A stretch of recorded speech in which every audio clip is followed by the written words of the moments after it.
Nous voici à présent au pied du célèbre château de Nottingham, avec ses deux tours imposantes qui en protègent l'enceinte. C'est ici que vit le diabolique shérif de Nottingham, l'ennemi juré de Robin des Bois. D'ailleurs, la forêt de Sherwood n'est qu'à quelques lieues du domaine royal. Le premier édifice est construit au XIe siècle par un Français, Guillaume le Conquérant, alors duc de Normandie et roi d'Angleterre. À l'origine, le bâtiment est entièrement en bois, puis il est remplacé un siècle plus tard par une citadelle toute en pierre pour le rendre moins vulnérable. Du XIIe au XVIe siècle, ce château est l'un des plus prestigieux d'Angleterre. Une forteresse clé pour les rois et les reines du royaume qui va connaître plusieurs rebondissements. Aujourd'hui, ces tours et ces remparts sont les seules parties datant de sa construction à l'époque médiévale. Alors, petite anecdote au passage, regardez cette plaque. C'est une plaque commémorative. Eh bien, elle rappelle que la reine Élisabeth II, qui n'est alors que princesse héritière, eh bien, vient ici le 28 juin 1949 pour fêter les 500 ans de l'indépendance du comté de Nottingham. Au fil du temps, le château est agrandi par plusieurs monarques successifs avant d'être totalement abandonné au XVIe siècle. Il tombe en ruine et il est finalement rasé en 1659, juste à la fin de la première révolution anglaise sous le règne de Charles Ier. Et c'est ici, dans cette petite église nichée au cœur de la forêt de Sherwood, que les deux amants auraient scellé leur amour. Nous sommes devant cette très belle église de St. Mary's à Edwinstowe. Selon la légende, c'est l'église où Robin des Bois a épousé Marianne. Cette église est l'église de la forêt. Ainsi, tous ceux qui veulent assister à un service chrétien de quelque nature que ce soit viennent dans cette église. Il est donc naturel pour Robin de venir ici avec sa fiancée pour se marier, mais en secret, car Robin est un hors-la-loi.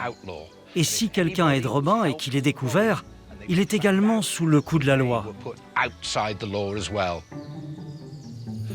Ils ont donc dû faire très attention.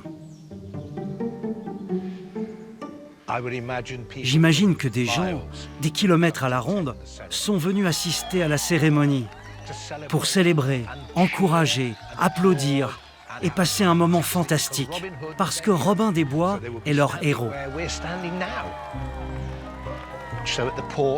Ils étaient donc là où nous sommes aujourd'hui, devant le porche de l'église, parce que lorsque vous entriez dans la famille chrétienne de l'église, vous vous mariez à l'extérieur de l'église. Et maintenant, allons à l'intérieur.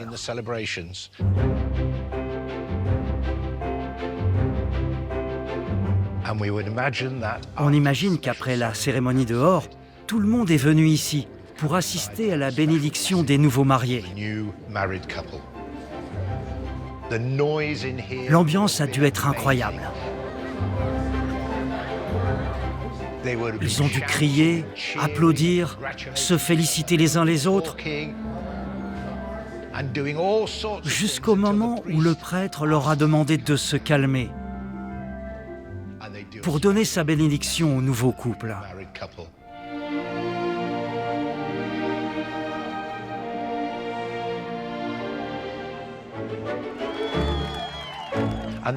Et l'ambiance qui règne, c'est l'effervescence, la fête avec leur héros et Lady Marianne, la romance, l'amour. Tout est réuni pour cette incroyable célébration.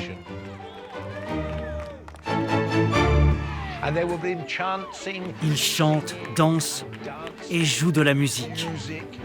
Et tout le monde passe l'un des meilleurs moments de sa vie.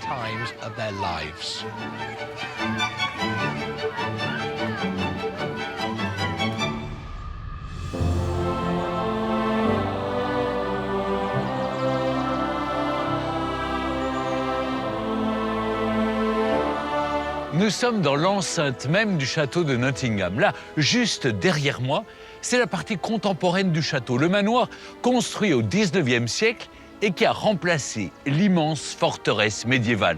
Aujourd'hui, cette somptueuse bâtisse est un musée et une destination patrimoniale très prisée en Grande-Bretagne.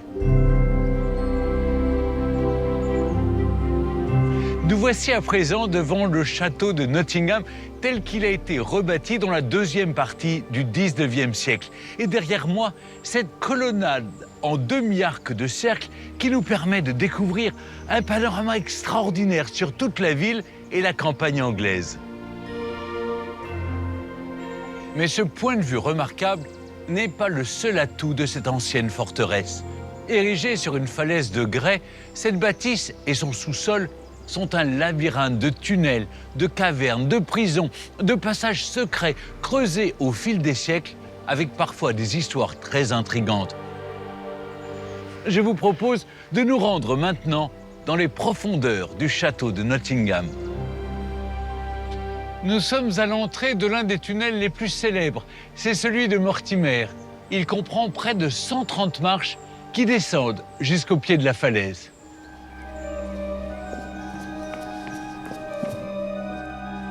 Ce tunnel, creusé à la main avec des outils de fortune, est le théâtre d'un coup d'État audacieux mené par le tout jeune roi d'Angleterre de 18 ans, Édouard III. Nous sommes en 1330, sa mère Isabelle de France et son beau-père, Roger Mortimer, assurent la régence du royaume après avoir tué son père, le roi Édouard II. Le jeune homme veut donc reprendre le pouvoir. Une nuit, avec ses partisans, il pénètre par ce tunnel dans le château pour capturer Roger Mortimer, qui est ensuite exécuté à Londres.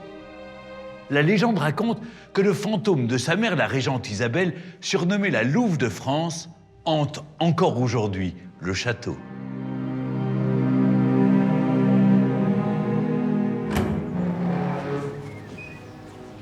Ces tunnels ont de nombreuses utilités.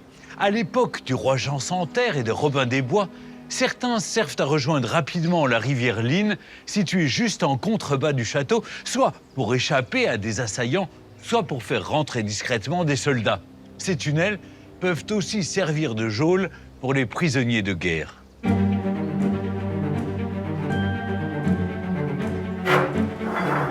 À l'extérieur, au pied du château, nous apercevons dans la roche des petites ouvertures vitrées. Ce sont bien des fenêtres. Figurez-vous qu'au XVIe siècle, les moins fortunés aménagent ces grottes en maisons troglodytes que l'on appelle alors les trous des pauvres. Certaines sont même habitées jusque dans les années 1970. Une chose est sûre, c'est que Robin des Bois n'a jamais vécu dans ces grottes. Son royaume reste la forêt de Sherwood qu'il ne quitterait pour rien au monde. Un lieu singulier où il s'est peu à peu constitué une vraie famille dont tous les membres, vous allez voir, sont des personnages hors du commun.